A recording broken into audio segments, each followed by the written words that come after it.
வணக்கம். இன்றைய நாள் 5/3/2026 வியாழக்கிழமை. செய்திகள் வாசிப்பவர் தாட்சாயினி விமல்ராஜ்.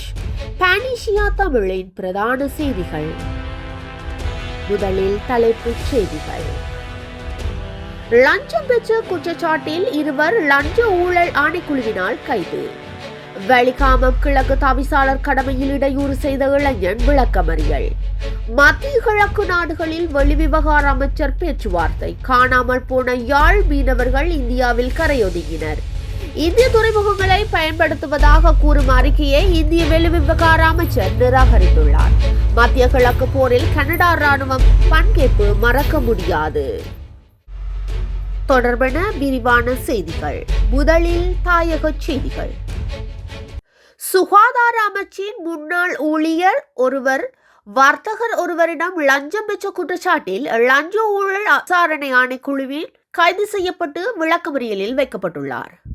சுகாதார அமைச்சின் ஓய்வு பெற்ற பிரதான எழுதுவிளைஞர் ஒருவர் 2 கோடி ரூபாய்க்கு அதிக தொகையை லஞ்சமாக பெற்ற போது அமைச்சின் சிற்றுண்டிச்சாலையில் வைத்து அதிகாரிகளால் கைது செய்யப்பட்டார். இதேவேளை 50 லட்சம் ரூபாயை லஞ்சமாக பெற்ற குற்றச்சாட்டில் கொழும்பு 12 பகுதியைச் சேர்ந்த வர்த்தகர் ஒருவர் கைது செய்யப்பட்டுள்ளார். சட்டவிரோத சொத்துக்கள் அல்லது உடைமைகள் விசாரணை பிரிவினால் கைது செய்யப்பட்டுள்ள விளக்கமறியலில் வைக்கப்பட்டுள்ள சந்தேக நபர் ஒருவருக்கு பிணை பெற்றுக் கொடுக்க உதவுவதாகவும் அவரது குடும்ப உறவினர்கள் கைது செய்யப்படுவதை தடுப்பதற்காக குறித்த வர்த்தகர் லஞ்சத்தை பெற்றுள்ளார். குறித்த வர்த்தகரை எதிர்வரும் 13ஆம் தேதி வரை விளக்கமறியலில் வைக்க நீதிமன்றம் உத்தரவிட்டுள்ளது. சர்ச்சைக்குரிய 9 நிலக்கரி கப்பல்களில் தரமற்ற நிலக்கரி இருத்தல் கிட்டத்தட்ட ரூபாய் 848 மில்லியன் இழப்பு ஏற்பட்டுள்ளதாக உள்கட்டமைப்பு மற்றும் மூலோபாய மேம்பாட்டு தொடர்பான நாடாளுமன்ற மேற்பார்வையாளர் குழுவிடம் பொது பயன்பாட்டு ஆணையகம் சமர்ப்பித்த அறிக்கையில் தெரியப்படுத்தப்பட்டுள்ளது. எந்த ஒரு கப்பலிலும் 300 மெகாவாட் உற்பத்தி செய்ய முடியாது என்பதை அறிக்கை சுட்டிக்காட்டுவதாக குழுவின் தலைவரான நாடாளுமன்ற உறுப்பினர் SM மரிக்கர் தெரிவித்தார். நிலக்கரியில் சாம்பல் அளவு 12% அதிகமாக இருந்ததாகவும் தரமற்ற நிலக்கரிக்கு இன்னும் அபராதம் வசூலிக்கப்படவில்லை என்றும் MP குற்றம் சாட்டியுள்ளார். வலிகாமம் கிழக்கு பிரதேச சபை தவிசாளர் அவதூறாக பேசி அவரின் கடமைக்கு இடையூறு விளைவித்த குற்றச்சாட்டில் கைதான இளைஞன் 14 நாட்கள் விளக்கமறியல் வைக்குமாறு யாழ் மேலதிக நீதவான் நீதிமன்றம் உத்தரவிட்டுள்ளது.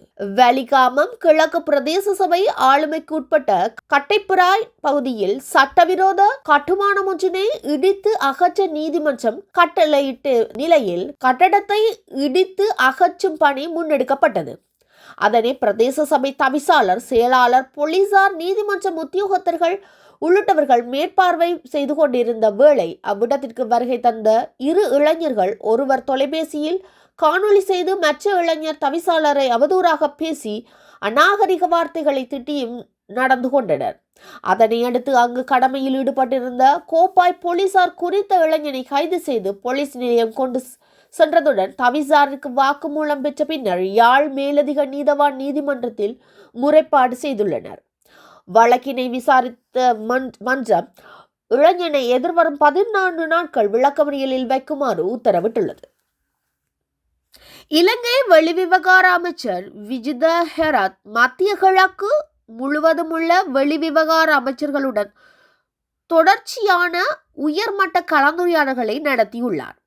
இது இலங்கை புலனாய்வு சமூகத்தின் அமைதி, ஸ்திரத்தன்மையை மற்றும் நலனுக்கான இலங்கை அரசாங்கத்தின் உறுதிப்பாட்டை அடிக்கோடிட்டு காட்டுகிறது.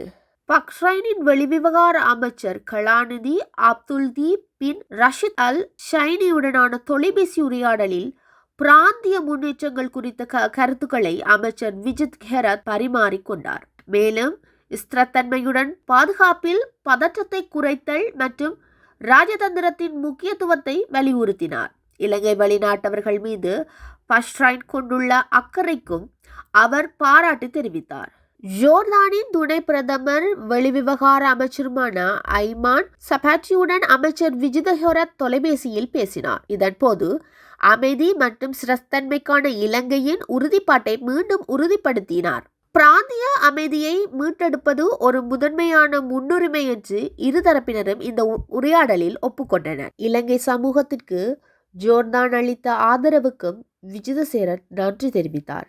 லெபனான் வெளிவிவகார அமைச்சர் யூசிப் ரஷீக் உடனான கலந்துரையாடலில் இரு தலைவர்களுக்கும் தற்போதைய பிராந்திய முன்னேற்றத்திற்கான குறித்த முன்னோக்குகளை பகிர்ந்து கொண்டனர். மேலும் நீடித்த ராஜதந்திர ஈடுபாடு மூலம் பதற்றங்களை குறைப்பதற்கும் பொதுமக்களை பாதுகாப்பதற்கும் கூட்டு உறுதிப்பாட்டினை உறுதிப்படுத்தினர். இதற்கிடையில் குவைத் வெளிவிவகார அமைச்சர் ஷேக் ஜைராஜ் ஜபார் அல் ஹமோத் அல் சபாவுடன் தொலைபேசியில் பேசிய அமைச்சர் விஜித ஹெரத் அமைதி மற்றும் பாதுகாப்பிற்கான இலங்கையின் பகிரப்பட்ட உறுதிப்பாட்டை மீண்டும் உறுதிப்படுத்தினார். ராஜதந்திரம் மூலம் நிதானத்தையும் பதற்றத்தையும் குறைக்கவும் வலியுறுத்தினார். மேலும் இலங்கையர்களுக்கு குவைத் தொடர்ந்தும் அளித்து வரும் ஆதரவுக்கு நன்றி தெரிவித்தார்.